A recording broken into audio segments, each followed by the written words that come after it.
क्षीर गईठा ना तो आपण मैंने निश्चय शुणी थे कहीं ओडिशार बा ओडिया मानकर गोटे पारंपरिक एटा स्वीट डिश बा पिठा कहले भी चलिबो। गईठा पिठा पानी रे पड़िले याकु पानी गईठा कहती आ क्षीर रे पकई खाइले क्षीर गईठा। Hi everyone, welcome to my kitchen again.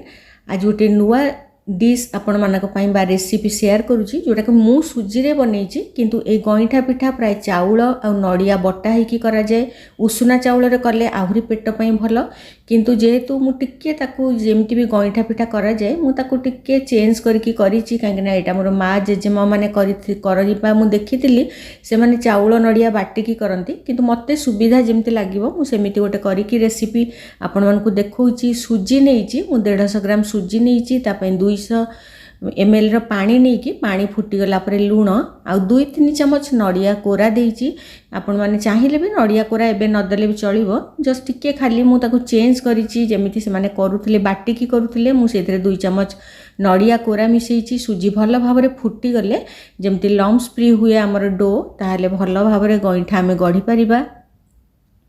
गोटे चमच घी देकी तापरे पूरा घोड़े की मु आधा घंटा पई छाड़ी देइथिली। मोर जो जंतुणी प्रस्तुत करथिली एटा सुजी रे मु करिची। आपण माने चाहिए चाउल नड़िया बाटिकी करि परिबे बा चाउल गुंड रे करूथिबे केमती, किंतु चाउल गुंड रे एते भल लागिबनी, काहेकि चाउल नड़िया बाटिकी कले बेसी भल लागिबो। तापरे मु क्षीर नेइची 1 लीटर क्षीर, ताकू टिके रिड्यूस करिया पई प्राय बसई देइथिली आधा घंटा आगुरु। गरम होला परे टिके रिड्यूस करिगला परे एटा देखंतु टिके सैफ्रन बा जोटा केसर कुहा जाय मु टिके उषुम क्षीर रे ताकू पकेई की रखिबी, काहेकि ना आमी शेष बेलू को एटा मिसेइबा। एमिति तो गईठार किछि कलर न थाए सुजी रे जेहेतु हेइताए। तापरे टिके केसर मिसेइले भी आउ टिके भल फ्लेवर आसे। एठी ड्राई फ्रूट्स नेइछि मु टिके ड्राई फ्रूट्स काजू किसमिस नेइनी, काजू आलमंड आउ पिस्ता अधा ड्राई फ्रूट्स को मुझे चपर रे चॉप करके रखी, कहीं गार्निशिंग दरकार बा पछरे आमे पकेबा। देखो बहुत छोट छोट खंड होइकी मु काटिकी बा चपर रे ताकू चॉपिंग करके रखीची। आउ जो नड़िया कोरा मु 2-3 चमच पकेइथिली पानी रे, बाकी जोटा थिला गोटे फाळ नड़िया रो हबो छोट नड़ियाटे, सेथरे आउ 4-5टा काजू आलमंड आउ पिस्ता ताकू टिके आमे क्षीर देकी पेस्ट करि दबा, दरदरा पेस्ट करिबा। बहुत भल भाबरे प्लेन करके बाटिबा दरकार नै, टिके ताकू दरदरा पेस्ट करके आमे जो क्षीरटा आमर फुटुची से संगे ताकू ऐड करिबा। खाली आपण माने गईठा जेमती करा जाए पुराना समय कथा, जेहेतु एटा गोटे ट्रेडिशनल मिठा, तेणु केवल गईठा पानी रे फुटिकी तैयारी होला परे क्षीर रे मिसेइकी लोक माने बा आमे माने खाई थाए, किंतु टिके मु ताकू भल टेस्ट आसीबो बोली मु एमती करिची। तो खाली क्षीर रे गईठा पकेइले सेटा एते भल लागिबनी बोली मु एटा टिके ड्राई फ्रूट संगे नड़िया ताकू बाटिकी देइची। चीनी आपण मानक पसंद अनुसार केते मिठा खाइबे देबे, मु एथरे प्राय 4-5 चमच चीनी देइची। आ मिल्क मेड बा मिठाई मेड जोटा सेटा मु 5-6 चमच थिला सेटा को ऐड करिची मिठा पई स्वीटनेस पई। तो एबे सेटा फुटिबा समय रे मोर जो सुजी थिला प्राय ठंडा हो जाइची, जो जंतुणी करथिली ताकू आमे भल भाबरे एबे चकटी दबा। चकटी देला परे गईठा जो पिठा हैला सेटा को गढ़ीबा। जो विभिन्न प्रकार साइज रे गईठा पिठा गढ़ा जाइताए, किंतु मु जेमती मोर देखिथिली जेजेमा माँ जेमि सब गईठा करंती, हमर एटा छोट थिला बेले प्राय जळखिया रे करा जाउथला। खाली गईठा पानी रे फुटी गला परे आमे ताकू क्षीर चीनी रे पकेकी खाउथलो, बहुत बढ़िया लागुथला।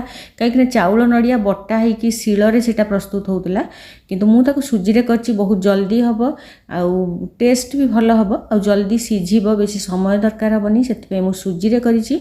आ गढ़ीबा प्रोसेस देखंतु एमती आपण जो साइज रे भी गढ़ी परिबे, मु सेमती टिके पुराना स्टाइल रे जेमती सेमती गढ़ीची बा कोनसी छांच थिले भी आपण माने गढ़ी परिबे।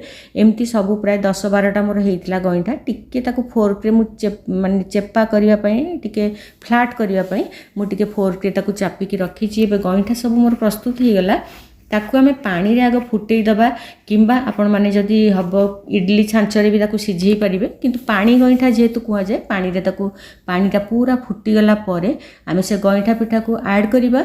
आ गईठा पूरा प्राय 5-7 मिनिट ताकू फुटीबा को छाड़ी दबा। जेहेतु एटा जंतुणी भल भाबरे हेइची, कंचा तो लागिबनी, किंतु टिके सिझी गले भल भाबरे सिझी गले तापरे आमे ताकू पकेइबा, क्षीर संगे मिसेइबा। ए गईठा फुटिला बेले ए पानी रे मु टिके सामान्य लुण पकईथि जोटा कि स्किप करि जाइछि आपण माने देखि नथिबे कहीं टिके डो रे भी मु लुण पकईथि आ टिके से पानी रे भी टिके लुण पकईथि ताकि गईठा टिके मिठा संगे भल रहिबो बोली देखंतु क्षीर मोर 1 लिटर क्षीर जो नड़िया आलमंड काजू बाटी के देइथिली एटा केते कमी की पूरा रिड्यूस करि जाइछि एबे से आम आड करवा आम जो गईठा बाटी जोटा तैयारी करथिली जोटा फुटेकी सेटा को एबे सब गईठा को ऐड करदबा आउ प्राय 5-7 मिनिट आम लो फ्लेम रे पुणी फुटवा को छाड़ीदबा ताकि गईठा भितर जमती से जो आम जो क्षीरर मिक्सचर तैयारी करिचे जमती पूरा खीरी भलिया जमती टेस्ट लागिबो किंतु खाइला बेले आपण माने विश्वास करिवेनी एते बढ़िया लागुथिला